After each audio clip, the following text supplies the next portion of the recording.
Hello student, NP study circle में आप सबका स्वागत है। आज हम देखने वाले हैं लाइंस और एंगल में से जो एमसीक्यूज आते हैं उसको शॉर्ट ट्रिक्स के कैसे सॉल्व करना है। ठीक है, तो पहली हमारी शॉर्ट ट्रिक है पल्स रेट। पल्स रेट ऐसे ऐसे आपको दिखा होगा, यस और नो। तो उसमें ऐसा ही कुछ मैंने कंसीडर कर रखा है। देखो ये पल्स रेट जैसा दिख रहा है, यस डेफिनेटली। उसमें ये जो दोनों लाइन दिख रही है ना, ये एल और एम, वो दोनों आपको पैरेलल गिवन होनी चाहिए। ठीक है, दोनों पैरेलल दी गई हुई चाहिए। और ये जो एंगल दिख रहे हैं वो आपको गिवन होने चाहिए। तो आप इजीली ये फाइंड कर सकते हो। कैसे?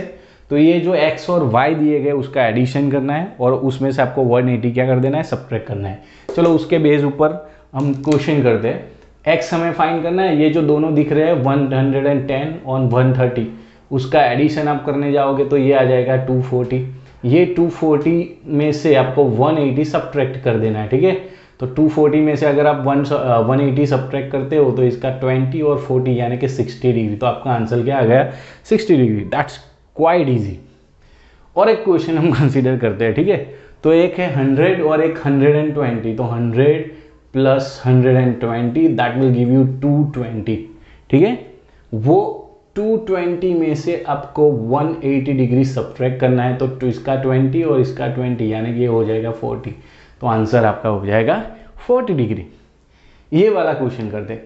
और एक चीज आपको याद रखनी है, ये क्वेश्चन में आपको तीन में से कोई भी दो एंगल दिए गए होंगे और तीसरा आपको फाइंड करना है। Any two angle must be given, right. तो यहां पे देखो ये इनर एंगल दिया गया है और एक आउटर एंगल दिया गया है। तो सेम फॉर्मूला कि ये दोनों एंगल है उसका एडिशन करना है यानी कि x प्लस 130। ठीक है, उसमें से आपको फिर क्या करना है, 180 सब्ट्रैक्ट कर देना है। तो आपको बीच वाला एंगल यानी कि 30 डिग्री मिल जाना चाहिए, यस और नो। अब ये 130 को आप इस तरफ लेके आओगे तो ये आपको क्या देगा, x प्लस 130। ये 180 को इस तरफ लेके आओगे तो ये आपका हो जाएगा 210 डिग्री। और 210 डिग्री में से आप अगर 130 निकालोगे, सब्ट्रैक्ट करोगे तो आपको मिल जाएगा 70 और ये 10 है यानी कि 80 डिग्री आपका आंसर आ जाएगा। पता चल रहा है बच्चों।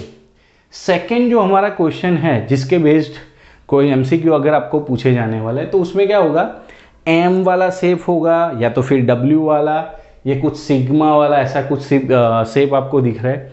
तो वहां पे आपको याद क्या रखना है, ये जो लाइन है, ये जो लाइन है, ये लाइन है, ये लाइन है, वो आपको पैरेलल दी गई होनी चाहिए। ये सभी क्वेश्चन में एक कॉमन चीज है कि यहाँ पे ये दोनों लाइन पैरेलल थी, यहाँ पे ये दोनों लाइन, आगे जाओगे तो ये दोनों लाइन आपको क्या होनी चाहिए, पैरेलल होनी चाहिए। तो इसमें क्या है, एम जैसा शेप आपको दिख रहा है। ठीक है, और ये जो एल और एम है वो दोनों पैरेलल है।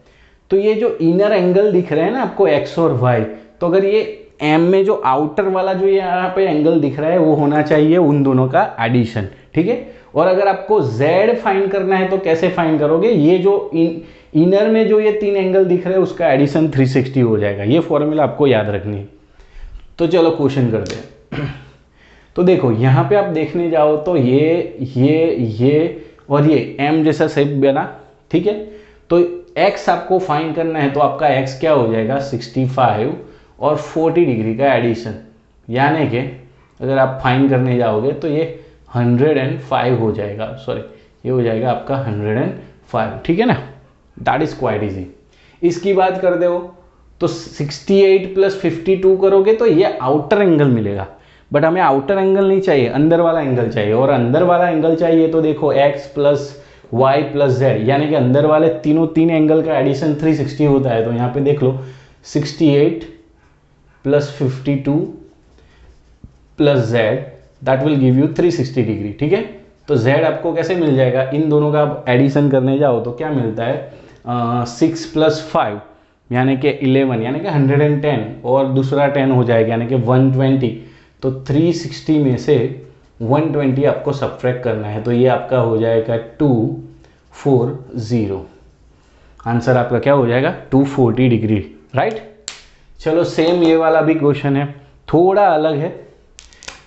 यहाँ पे भी आप देख सकते हो m बन रहा है, और ये जो लाइन है वो आपको और सभी चीज़ों में देखना है, ये दोनों लाइन, ये दोनों लाइन और ये दोनों लाइन पैरेलल दी गई होनी चाहिए, अदरवाइज ये क्वेश्चन की जो ये मैंने फॉर्मूला दी गई है वो वैलिड नहीं है सबके लिए। यहाँ पे देखने जाओ तो देखो यहाँ पे m बन रहा है, तो 43 और 27 उसका एडिशन करते हो तो ये आपको ये आउटर एंगल मिल जाता है, यस और नो।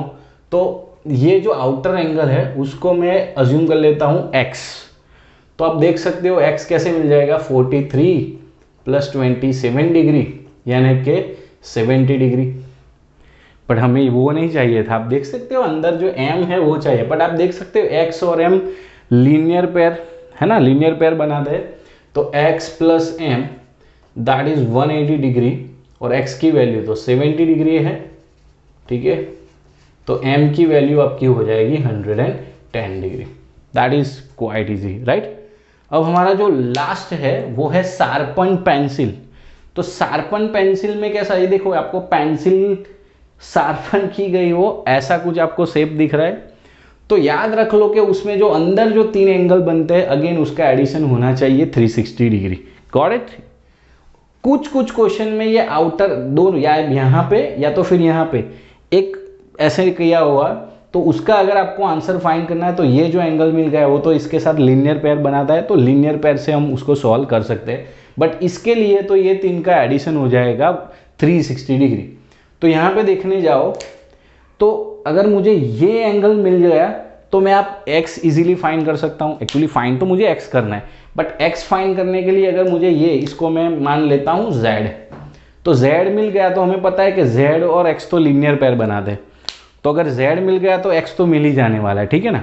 और अब देखो ये पेंसिल जैसा शेप है और ये दोनों पैरेलल होनी चाहिए, मैंने यहाँ पे बताया ये दोनों क्या होनी चाहिए, पैरेलल होनी चाहिए। तो अगर ये पैरेलल है तो ये इन 3 का एडिशन 360 होना चाहिए, 132 degree plus 148 degree plus z it should be 360 degree. तो अब इसका एडिशन आप करने जाओ तो 8 प्लस 2 आपका 0 हो जाएगा, राइट। यहाँ पे 1 4 plus 3 7 8 280 degree plus z is equals to आपका हो जाएगा 360 डिग्री। तो आपका z आप फाइंड करने जाओगे तो 60 प्लस 20 यानी कि 80 डिग्री आपका मिल जाएगा, राइट। बट हमें z नहीं चाहिए, हमें क्या चाहिए, हमें x चाहिए। बट आप क्लियरली देख सकते हो कि x plus z is equals to 180 degree, क्यों, वो दोनों लीनियर पेयर बनाते हैं, तो x हो जाएगा आपका 100 degree, clearly got it. Okay, thank you very much.